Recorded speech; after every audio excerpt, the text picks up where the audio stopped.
Hello everyone, welcome to NEETC. Human reproduction എന്ന ചാപ്റ്ററിലെ pregnancy and embryo development ആണ് ഇന്നത്തെ ടോപ്പിക്ക്. കഴിഞ്ഞ ക്ലാസ്സിൽ നമ്മൾ ഇംപ്ലാന്റേഷൻ എങ്ങനെയാണ് നടക്കുന്നത് എന്ന് വരെയാണ് പഠിച്ചത്.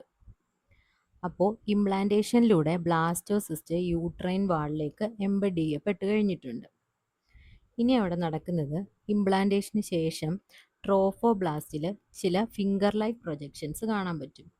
അതായത് ബ്ലാസ്റ്റോസിസ്റ്റ് എന്ന് പറയുന്നത് ഔട്ടർ ട്രോഫോബ്ലാസ്റ്റും ഇന്നർ സെൽ മാസും ചേർന്നതിനെയാണ് ബ്ലാസ്റ്റോസിസ്റ്റ് എന്ന് പറയുന്നത്. ഈ ബ്ലാസ്റ്റോസിസ്റ്റിൻ്റെയാണ് ഇംപ്ലാന്റേഷൻ നടന്നത്. ഇംപ്ലാന്റേഷന് ശേഷം ട്രോഫോബ്ലാസ്റ്റിൽ ചില ഫിംഗർ ലൈക്ക് പ്രൊജക്ഷൻസ് കാണാൻ പറ്റും. ഇതിനെയാണ് നമ്മൾ കോറിയോണിക് വില്ല എന്ന് വിളിക്കുന്നത്.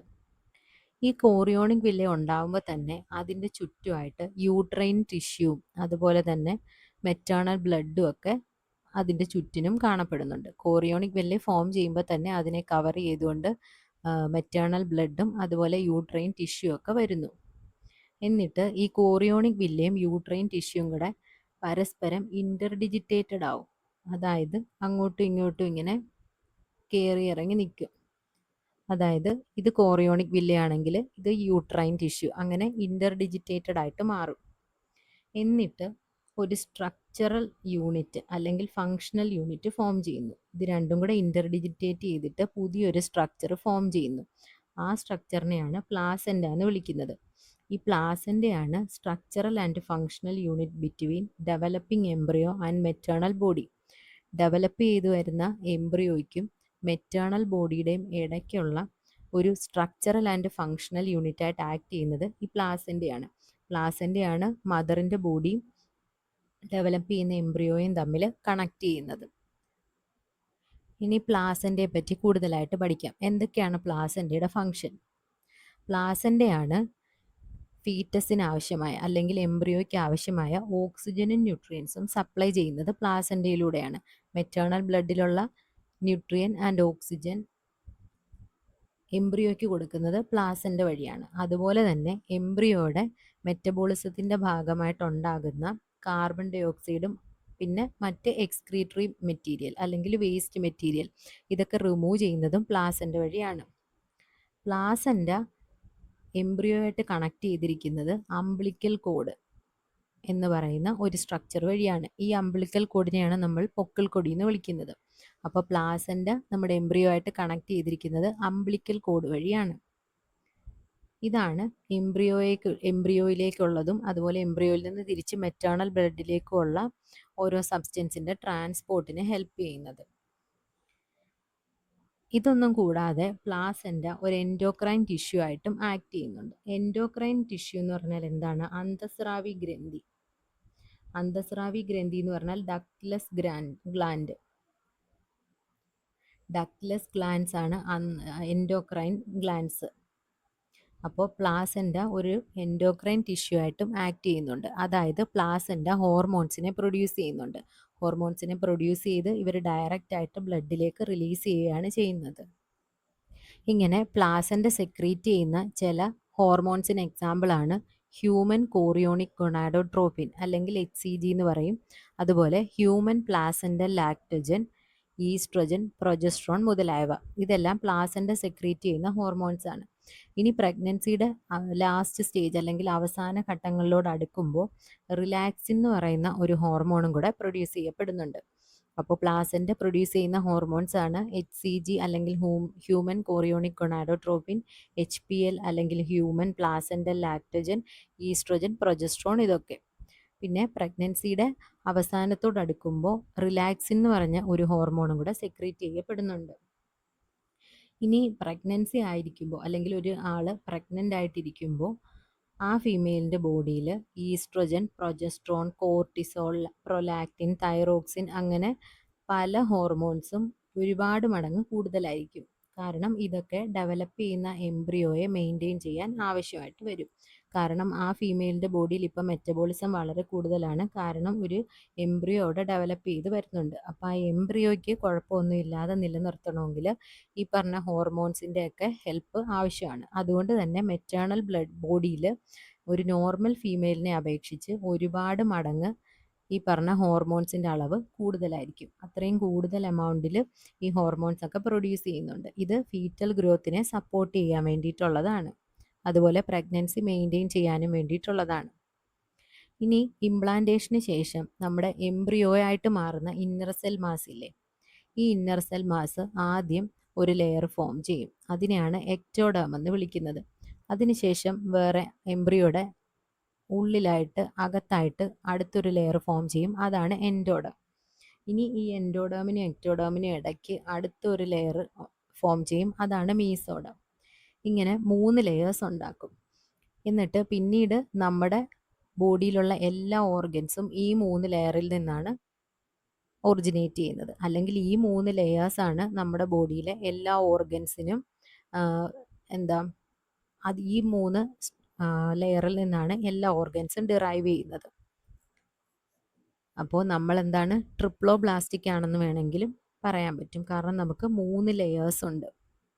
Ectoderm, endoderm, mesoderm. എക്ടോഡം ആണ് ഏറ്റവും പുറമേ ഉള്ളത്, എൻഡോഡം ഏറ്റവും അകത്തുള്ളത്, രണ്ടിൻ്റെ നടുക്കുള്ളതാണ് മീസോഡം. ഈ 3 ലെയേഴ്സിൽ നിന്നാണ് നമ്മുടെ ബോഡിയിലെ എല്ലാ ഓർഗൻസും ഉണ്ടായിട്ടുള്ളത്. ഇനി ഈ ഇന്നർ സെൽ മാസിൽ തന്നെ മറ്റ് ചില സെൽസ് ഉണ്ട്. അതിനെയാണ് സ്റ്റെം സെൽസ് എന്ന് പറയുന്നത്.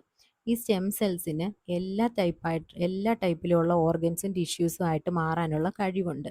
അങ്ങനെയുള്ള സെൽസിനെയാണ് സ്റ്റെം സെൽസ് എന്ന് പറയുന്നത്. ഇവർ ഇന്നർ സെൽ മാസിൽ കാണപ്പെടുന്നതാണ്. ഇനി പ്രഗ്നൻ്റ് ആയി 1 മാസം കഴിയുമ്പോഴത്തേക്ക് നമുക്ക് എംബ്രിയോയുടെ ഹാർട്ട് ഡെവലപ്ഡ് ആയതായിട്ട് കാണാൻ പറ്റും. എംബ്രിയോയുടെ ഹാർട്ട് 1 മാസം ആകുമ്പോഴത്തേക്ക് ഡെവലപ്പ് ചെയ്യുന്നു. ഇനി 2ാമത്തെ മാസത്തിൻ്റെ അവസാനം ആകുമ്പോഴത്തേക്ക് എംബ്രിയോയ്ക്ക് ലിംസും ഡിജിറ്റ്സും വരുന്നു. അതായത് കൈകാലുകളും അതിൽ വിരലുകളും ഉണ്ടാകുന്നു. ഇനി ഫസ്റ്റ് ട്രൈമസ്റ്ററിൻ്റെ അവസാനം അല്ലെങ്കിൽ 12 ആഴ്ചകളുടെ അവസാനം നോക്കുകയാണെങ്കിൽ ഏകദേശം നമ്മുടെ മേജർ ഓർഗൻ സിസ്റ്റംസ് എല്ലാം ഫോം ചെയ്തതായിട്ട് കാണാൻ പറ്റും. ട്രൈമസ്റ്റർ എന്ന് ഉദ്ദേശിക്കുന്നത് 3 മാസം എന്നാണ്. പ്രഗ്നൻസിയെ നമ്മൾ ട്രൈമസ്റ്റേഴ്സ് ആയിട്ടാണ് പറയുന്നത്. ആദ്യത്തെ 3 മാസത്തിനെ ഫസ്റ്റ് ട്രൈമസ്റ്റർ, പിന്നുള്ള 3 മാസത്തിനെ സെക്കൻഡ് ട്രൈമസ്റ്റർ, അടുത്ത 3 മാസത്തിനെ തേർഡ് ട്രൈമസ്റ്റർ എന്നാണ് പറയുന്നത്. അപ്പോൾ ഫസ്റ്റ് ട്രൈമസ്റ്ററിൻ്റെ അവസാനം, അതായത് 3 മാസത്തിൻ്റെ അവസാനം അല്ലെങ്കിൽ 12 ആഴ്ചയുടെ അവസാനമാണ് ഏകദേശം എല്ലാ ഓർഗൻ സിസ്റ്റംസും ഫോം ചെയ്തിട്ടുണ്ടായിരിക്കും. ഇനി ഈ ആദ്യമായിട്ട് ഫീറ്റസ് മൂവ്മെൻ്റ് ഒക്കെ കാണിക്കാൻ തുടങ്ങുന്നത്, നമ്മുടെ മെറ്റേണൽ ബോഡി കിടന്നിട്ട് ഫീറ്റസ് മൂവ്മെൻ്റ് ഒക്കെ ചെയ്യാൻ തുടങ്ങുന്നത് 5ാമത്തെ മാസമാണ്. അതോടൊപ്പം തന്നെ ഫീറ്റസിൻ്റെ ഹെഡിൽ ഹെയറും അപ്പിയർ ചെയ്യാൻ തുടങ്ങും. തലയിൽ മുടിയൊക്കെ വളരാൻ തുടങ്ങും. ഇനി സെക്കൻഡ് ട്രൈമസ്റ്ററിൻ്റെ അവസാനമാകുമ്പോൾ, അതായത് 6 മാസത്തിൻ്റെ അവസാനം ആകുമ്പോൾ ഈ ഫീറ്റസിൻ്റെ ബോഡി മുഴുവൻ ഹെയർ കൊണ്ട് കവർ ചെയ്യും. അതുപോലെ ഐലിഡ്സ് സെപ്പറേറ്റഡ് ആവും, ഐ ലാഷസ് ഫോം ചെയ്യും. ഇനി 9ാം മാസത്തിൻ്റെ അവസാനം ഫീറ്റസ് ഫുള്ളായിട്ട് ഡെവലപ്പ് ആയിട്ടുണ്ടാവും. എന്നിട്ട് ഡെലിവറിക്ക് വേണ്ടിയിട്ട് റെഡി ആയിട്ടിരിക്കുമായിരിക്കും ഫീറ്റസ്. അതായത് 9 മാസമാണ് ഹ്യൂമൻസിൽ പ്രഗ്നൻസി ടൈം, അല്ലെങ്കിൽ ഇതിനെ നമുക്ക് ജസ്റ്റേഷണൽ പീരീഡ് എന്നും വിളിക്കാം. Gestation period. ഇവിടെ ഒരു പിക്ചർ കൊടുത്തിട്ടുണ്ട്. ഇതാണ് അംബ്ലിക്കൽ കോഡ്. അംബ്ലിക്കൽ കോഡ് വഴിയാണ് പ്ലാസൻ്റ മെറ്റേണൽ ബോഡിയുമായിട്ട് കണക്ട് ചെയ്തിട്ടുള്ളത്.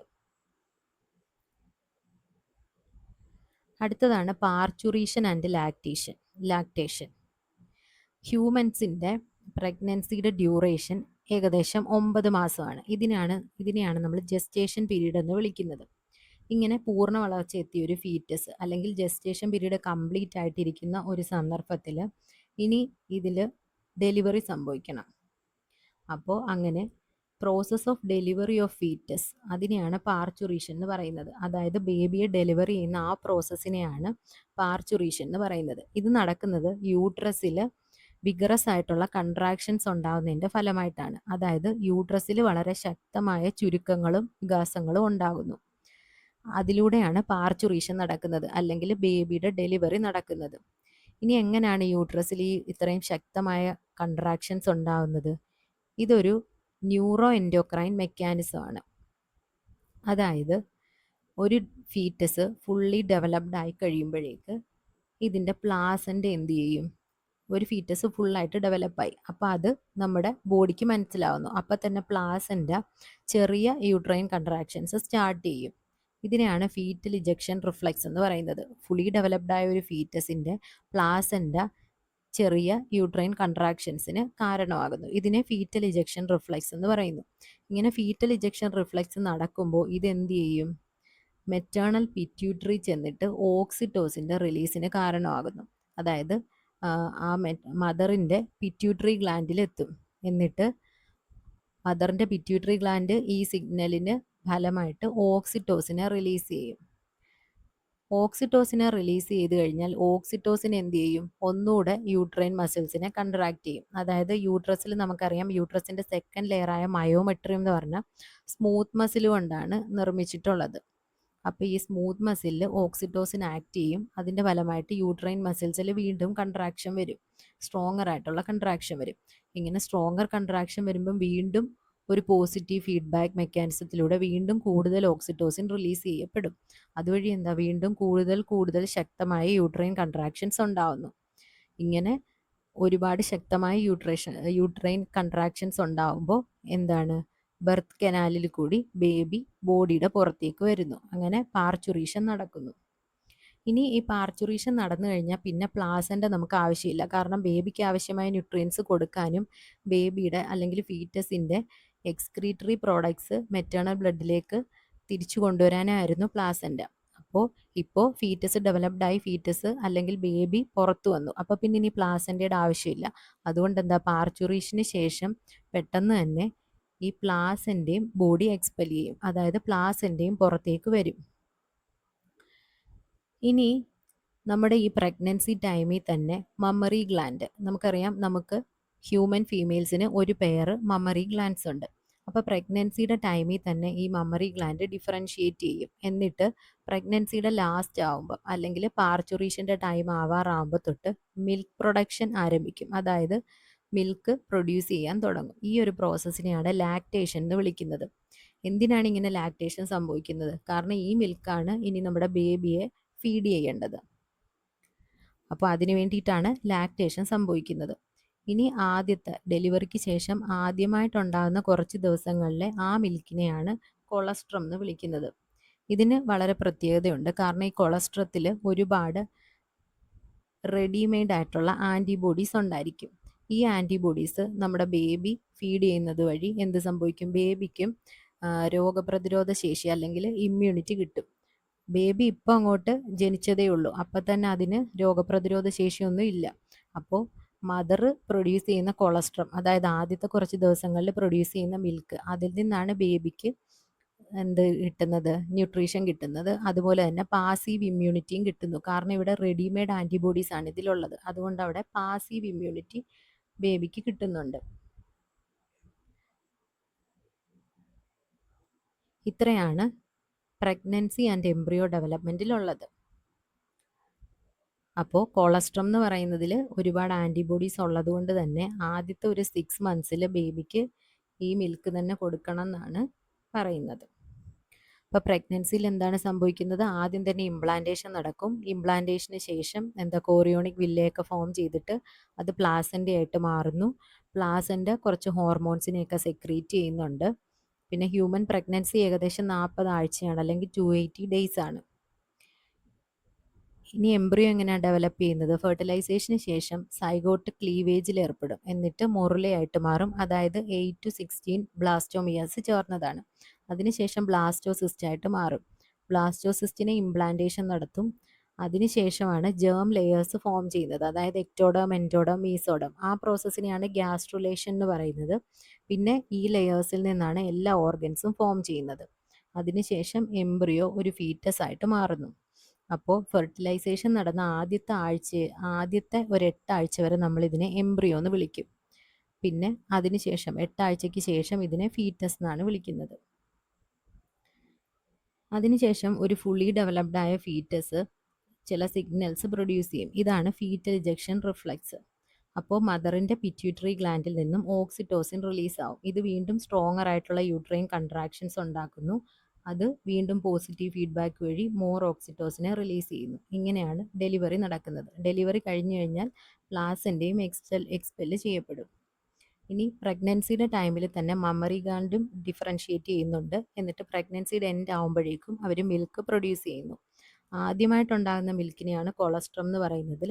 ഇതിൽ ഒരുപാട് ആൻറ്റിബോഡീസ് ഉണ്ട്. അതുകൊണ്ട് തന്നെ ബേബിക്ക് ഇതിൽ നിന്ന് പാസീവ് ഇമ്മ്യൂണിറ്റി കിട്ടുന്നു. ഇനി മിൽക്ക് ഇജക്ഷന് കാരണമാകുന്ന ഹോർമോണും ഓക്സിറ്റോസിനാണ്. പക്ഷെ മിൽക്ക് പ്രൊഡക്ഷന് കാരണമാകുന്നത് പ്രൊലാക്റ്റിനാണ്. ഇനി MCQs നോക്കാം. First question, which hormone is primarily responsible for milk production in mammals? മാമൽസിൽ മിൽക്ക് പ്രൊഡക്ഷന് കാരണമാകുന്ന ഹോർമോൺ ഏതാണ്? മിൽക്ക് പ്രൊഡക്ഷൻ ആണ് ചോദിച്ചിരിക്കുന്നത്. Oestrogen, oxytocin, prolactin, progesterone. അപ്പോൾ മിൽക്ക് പ്രൊഡക്ഷന് കാരണമാകുന്നത് പ്രൊലാക്റ്റിൻ ആണ്. മിൽക്ക് ഇജക്ഷൻ ആണ് ഓക്സിറ്റോസിൻ കാരണമാകുന്നത്. സെക്കൻഡ് ക്വസ്റ്റ്യൻ അത് തന്നെയാണ്. The hormone that stimulates milk ejection, അല്ലെങ്കിൽ ഇതിനെയാണ് ലെറ്റ് ഡൗൺ റിഫ്ലെക്സ് എന്ന് പറയുന്നത്, മിൽക്ക് ഇജക്ഷനെ. ഇതിനെ സ്റ്റിമുലേറ്റ് ചെയ്യുന്ന ഹോർമോൺ ഏതാണ്? ഇത് ഓക്സിറ്റോസിൻ. മിൽക്ക് പ്രൊഡക്ഷന് പ്രൊലാക്റ്റിനും മിൽക്ക് ഇജക്ഷനാണ് ഓക്സിറ്റോസിൻ.